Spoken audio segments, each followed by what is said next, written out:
Assalamualaikum warahmatullahi wabarakatuh. Membahas tentang kasus attention deficit disorder ini sebenarnya mengasihkan. Karena kasusnya sebenarnya begitu banyak kalau kita pilih satu persatu ya.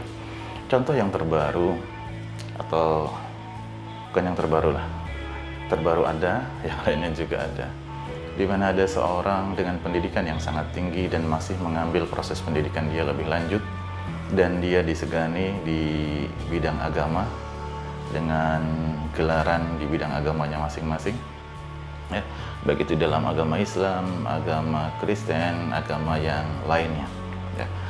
Tapi dia ternyata seseorang yang mampu melakukan pelecehan, dianggap mampu melakukan pelecehan seksual. Nah ini sesuatu hal yang sangat asik untuk kita bahas. Di mana pembahasan kali ini saya lebih membahas kepada kondisi karakter atau perilaku dari orang tersebut, bukan dari kondisi agama ya. Karena sebenarnya agama adalah dasar hidupnya untuk hidupnya jadi lebih baik lagi. Tapi karakter yang terjadi pada dirinya ini yang mempengaruhi pada kehidupannya, sehingga dasar agama yang menjadi basic dasar hidupnya seharusnya dalam menjalani kehidupan tidak menjadi sebuah pondasi dasar, tapi hanya menjadi sebuah pengetahuan buat dirinya ya. Mau tahu lebih lanjut tentang hal ini, bagaimana kok bisa pendidikan tinggi dengan ilmu agama yang tinggi tapi dia mempunyai sesuatu hal yang buruk lah dalam karakter di kehidupannya. Simak video saya berikut ini.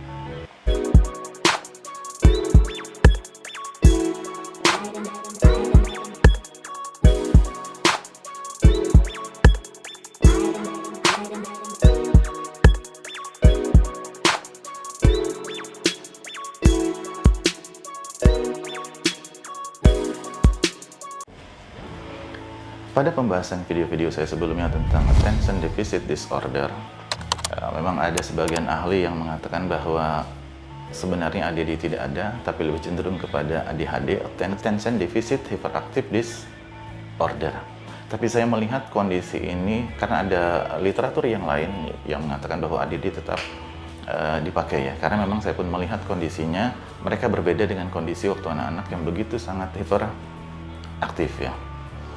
Jadi pada kasus yang saya paparkan di depan, ya, hal apa yang menyebabkan mereka kok bisa menjadi bermasalah? Memang satu seperti yang sebutkan tadi, nilai agama di mana dia mempunyai status nilai yang sangat tinggi di masyarakat ya sebagai tokoh agama, tapi tidak benar-benar menjadi dirinya, tidak menjadi panduan atau pondasi dasar dalam kehidupannya, di mana dia tahu bahwa agama itu harusnya menjadi pondasi dasar, tapi dia sendiri tidak mampu untuk menjadikan agama untuk dirinya sebagai pondasi dasar. Dia hanya mampu menjadikan agama untuk orang lain, menjadi pondasi dasar kehidupan orang lain. Nah, saya mengartikan ini bahwa apa yang dia sampaikan tentang hal ini hanyalah sebuah pengetahuan, bukan sebuah kebenaran untuk dia pijak buat dirinya ya, tapi buat orang lain itu wajib menjadi.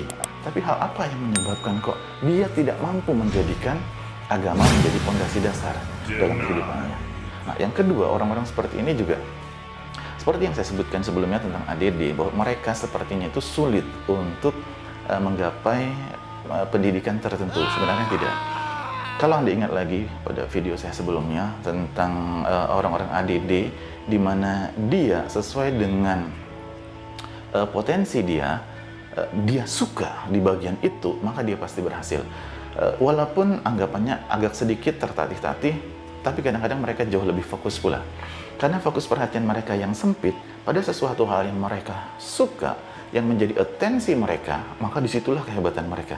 Nah, ditambah orang-orang yang mengalami ADD ini biasanya disertai dengan keras kepala yang begitu kuat. Karena ADD, saya ulang lagi, ADD itu permasalahannya ada pada lobus frontalis atau otak bagian depan.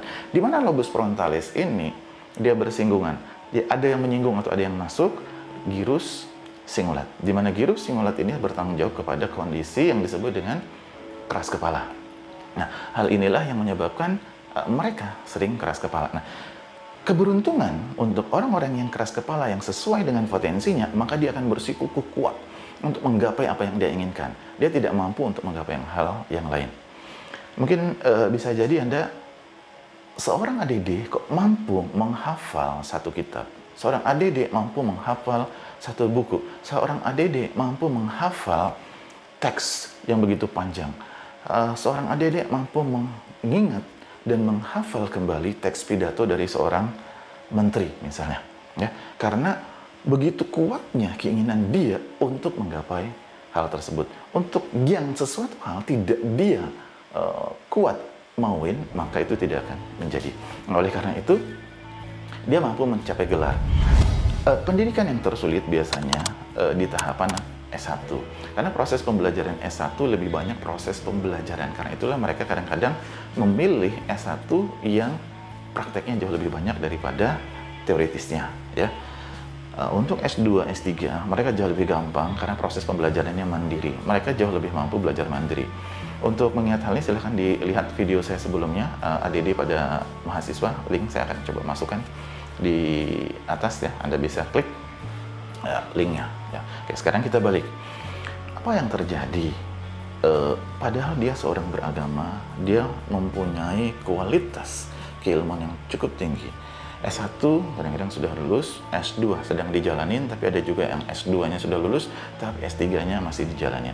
Sekali lagi, semua data-data hal tersebut tentang keagamaan dan pendidikan akademisnya itu tidak menjadikan dasar pondasi di dalam kehidupannya untuk menjadi dasar hidup, tapi hanya menjadi dasar pengetahuan di dalam pikirannya, tidak menjadi dasar pondasi diri. Ya, saya tahu tentang hal itu dan saya menguasai hal itu, tapi saya boleh dibilang ya, saya tidak menyadari bahwa itu untuk saya. Saya menyadari, tapi saya tidak mampu menjadikan hal itu untuk menjadi fondasi dasar dalam kehidupan saya. Nah, begitulah fondasi dari seorang ADD. Nah, buat Anda yang berhadapan dengan manusia-manusia ADD seperti ini kan yang paling penting adalah itu. Anda melihat dia sosok yang agamis, dia melihat sosok seseorang yang begitu ganteng, bahasanya begitu hebat, nasihat-nasihatnya begitu luar biasa. Tapi apakah Anda menduga bahwa ternyata dia seorang penderita ADD? Maka disinilah edukasi dari saya untuk Anda memahami agar Anda tidak terjebak, terutama pada kaum Hawa ya, agar tidak terjebak pada orang-orang yang seperti ini. Tapi tidak hanya kaum Hawa sih kadang-kadang yang terjebak. Para kaum laki-laki pun ya kadang-kadang mereka terjebak sehingga mengalami kondisi pelecehan seksual antar sesama jenis. Ya. Orang-orang yang mengalami ADD, basic agama kuat, akademis kuat, ganteng, motivasi kuat, penasihat yang kuat, psikologinya sepertinya bagus dan lain sebagainya, Anda yang harus perhatikan adalah impulsif yang muncul di dalam diri dia. Apa itu impulsif? Impulsif adalah gerakan atau sesuatu yang mereka lakukan atau sesuatu yang mereka katakan tidak mampu mereka tahan. Dan impulsif ini sangat berhubungan dengan moral, etik, sopan, santun, seperti yang saya sudah ceritakan sebelumnya. Maka apa yang dia lakukan kadang-kadang, bukan kadang-kadang, memang jauh lebih sering tanpa proses berpikir lebih lanjut menabrak moral, etik, sopan, santun, hukum adat, hukum agama, dan lain sebagainya. Hukum sosial pun dia tabrak. Apakah dia menabrak? Dia tidak merasa menabrak. Karena itu mudah buat dia untuk ngeles. Mudah buat dia untuk berbohong. Karena dia merasa tidak menabrak hal tersebut. Karena data tersebut dia lakukan nanti untuk proses pembenaran diri. Pada saat dia melakukan, dia memang tidak sempat berpikir. Efek dari perbuatannya itu nantinya seperti apa. Ya. Kemudian apa yang terjadi, tuduhan-tuduhan pada dirinya, bagaimana kehidupan nantinya, itu yang disebut dengan planning, itu yang tidak ada pada orang-orang ADD. Ya. Jadi sekali lagi, Anda harus memahami orang ADD seringnya impulsif, tidak mampu mencegah atau menghentikan perbuatan yang akan dia lakukan atau yang akan dia langgar. Nah, apalagi itu berhubungan dengan seksualitas. Ya. Kemudian impulsifnya mereka tidak terfikirkan baik buruknya, tidak terplanning. Karena itu dia melanggar moral, etik, sopan, santun, dan norma agama yang dipelajarinya. Proses pembenaran dirinya juga sangat besar. Pada saat dia melakukan perbuatan buruk, dia tidak punya rasa empati yang besar kepada lawan yang akan dilakukan perbuatan buruknya tersebut. Kalau dia mempunyai rasa empati yang cukup besar, maka dia tidak akan melakukan hal tersebut. Dia akan tabrak saja lakukan hal tersebut kepada orang lain tersebut. Yang penting tujuan dia tercapai. Nanti pada saat apa yang dilakukannya terbongkar atau buruk ya, oleh halayak ramai atau oleh orang tertentu, maka les atau pembenaran dirinya begitu kuat pada dirinya. Dan Anda akan melihat pembenaran diri seorang dengan ADD dan tanpa ADD itu sangat jelas. Orang ADD pembenaran dirinya itu begitu gamblang, begitu gampang dia melakukan pembenaran diri tanpa ada rasa ketakutan yang begitu besar di dalam dirinya. Tapi buat orang yang tidak ADD, pada saat dia melakukan pembenaran diri, kelihatan sekali ketakutanan di dalam dirinya begitu besar. Sehingga proses berkata-kata, proses bertingkah laku, mimik wajah, bahasa tubuh dan lainnya sangat ketahuan bahwa dia sangat ketakutanan dan dia sangat khawatir akan kasus tersebut. Sebagian dari mereka yang bukan ADD, ya, sebagian dari mereka tidak akan melakukan proses pembenaran diri, tapi akan meminta maaf karena mereka punya moral etik yang bagus, punya simpati dan empati untuk meminta maaf kepada orang-orang yang pernah diperlakukannya buruk. Sedangkan orang ADD tidak akan pernah meminta maaf. Dia hanya melakukan proses pembenaran diri, dan pembenaran diri.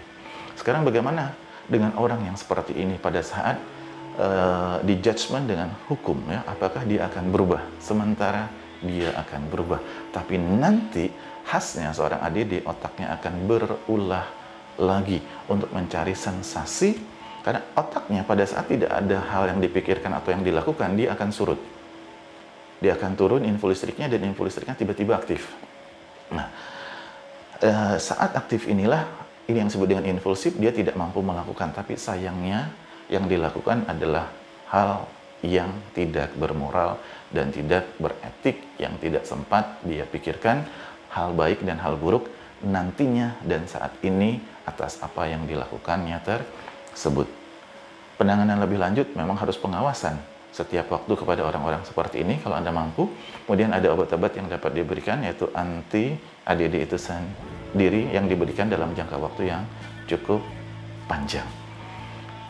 Buat saya adalah buat orang yang tidak ADD, terutama dari lawan jenis ataupun sesama jenis yang berhadapan dengan orang ini, Anda wajib berhati-hati agar Anda tidak menjadi korban dari mereka. Buat penderita ADD yang merasa diri Anda seperti apa yang saya katakan, maka berpikirlah untuk memperbaiki diri Anda untuk kehidupan Anda yang lebih baik lagi. Hal apa yang akan terjadi dengan Anda sebagai penderita ADD? Anda lihat video-video saya sebelumnya. Dan video-video saya akan terus mengulas tentang hal ini. Buat Anda-Anda yang tidak memahamin ataupun bingung ataupun merasa sepertinya pernah menghadapi kondisi hal ini dan ingin bertanya ataupun ingin memberikan komentar, silahkan ketik di kolom komentar di channel saya ini. Dan yang paling penting, tekan tombol subscribe-nya, karena subscribe Anda kepada saya membantu saya untuk terus membuat video ini dengan lebih baik lagi. Hal ini menggairahkan saya untuk terus berkarya. Buat Anda yang ingin lebih dulu mengetahui video saya muncul di setiap kali video saya keluarkan, insya Allah seminggu 2 kali saya keluarkan, maka tekan tombol loncengnya sebagai pemberitahuan kepada Anda. Terima kasih kepada Anda, share-lah video ini jika Anda merasa bermanfaat untuk bisa dibagikan kepada orang lain, sehingga orang lain pun banyak mengetahui tentang hal ini. Assalamualaikum warahmatullahi wabarakatuh.